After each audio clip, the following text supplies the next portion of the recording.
Good morning, good afternoon, good evening, folks. Michael Zuber, one rental at a time. And first off, let me thank all of you who are responding to my videos just by saying hi, leaving a comment, thumbs up, subscribing.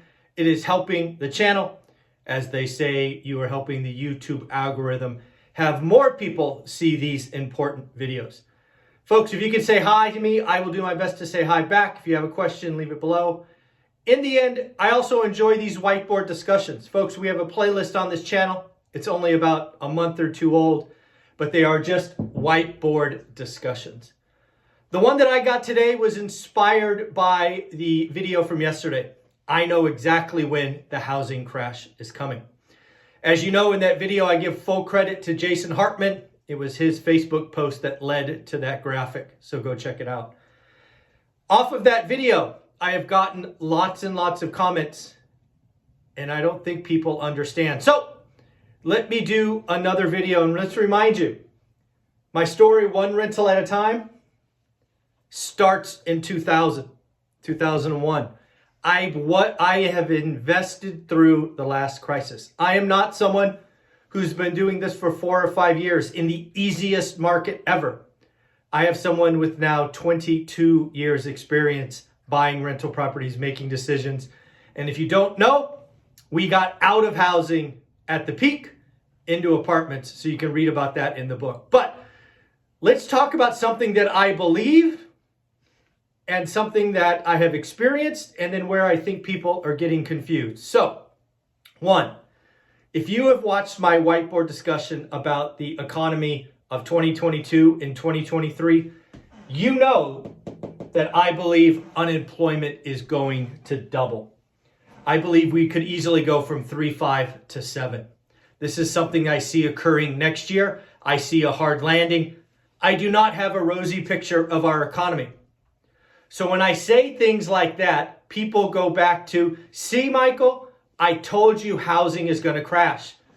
They see unemployment doubling and they go, hey, you can't pay your mortgage if you don't have a job. Well, let's just get into it, because a lot of these folks are saying, hey, just like last time, when people lost their jobs, they didn't pay. Well, unlike you, who is reading about the Great Recession, I invested through the Great Recession. So let's have a look back together and understand why today is different. It's not the same setup. If you are hoping for a crash, I don't have good news for you, right? Certainly a slowdown, certainly a flattening. Your market, your buy box, certainly.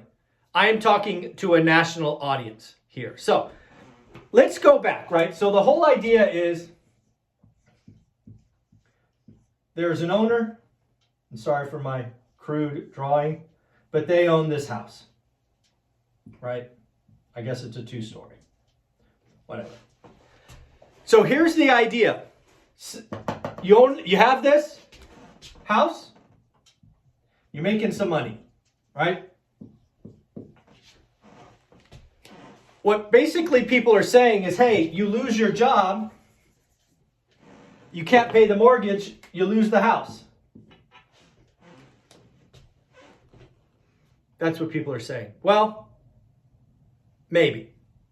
Let's first go back and look at 2006, 7, 8, 9 and see what happened there, right? So, let's draw that house again, see if I can do it somewhat the same. And look at that, still 2-story. So, it's 2000 and let's say 8. You bought this house, you have one of those teaser loans, you're upside down. You've lost your job, your husband, your wife, one of you have lost your jobs. You can't make the payment. And oh, by the way, the payment has gone up.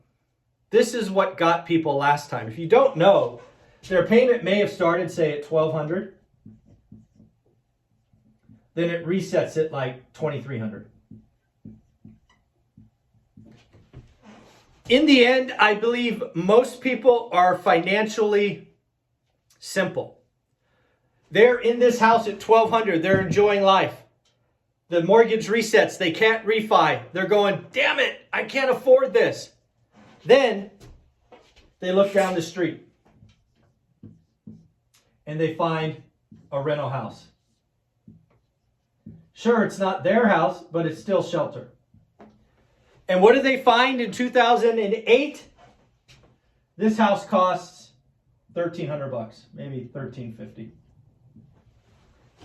They very quickly have a discussion and go, honey, we can't afford $2,300. We can afford $1,350. Oh, by the way, everybody's doing these strategic defaults. So they live in a house for free for a year, maybe 18 months. They bank money, right? Unemployment, they get another job eventually. And then they just move down the street. They have all this savings and you have strategic default. Strategic default means you purposely didn't pay even if you had the money. You lived mortgage free for 12 to 18 months. So again, mom and dad lived in a house, they could afford it, then they couldn't afford it, they lost their job, the mortgage reset, they moved down the street, all is good. Now, let's talk about 2022. Right? All right. So now it's 2022. They got into their house again, good for them. They now have a payment of $1,500. Because of course the house is more expensive, which they can afford, right? They got approved, real lending, real standards. Next, they have a 30-year mortgage. There is no reset at 2.8%, right? They have a job. They lose that job. Just like '08, they lose the job. What happens? Well, they get unemployment, they look for another job, they have some savings, whatever. They do, just like last time, look down the street. And oh, by the way, that rental, because we all know there's not a lot of rentals today, that rental down the street for that same house is now $2,500. And they go, honey, I don't want to live in my car. I don't want to live in an apartment. I want to live in a house. My kids deserve a house. They need a backyard. Blah, blah, blah, blah, blah, blah, blah. So what are they going to do? They are going to do everything humanly possible to stay in this house. They are not going to become a rental. We will have no strategic defaults.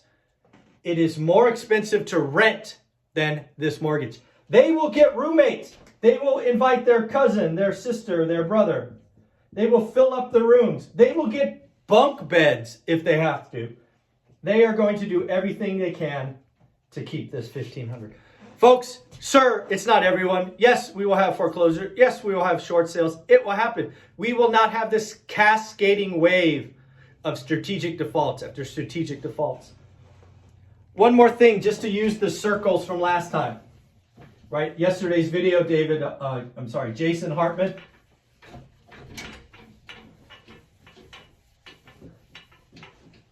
Yesterday's videos essentially went like this, right? The demand circles into supply, right? 3% mortgage, 4%, 5%, 6%, right?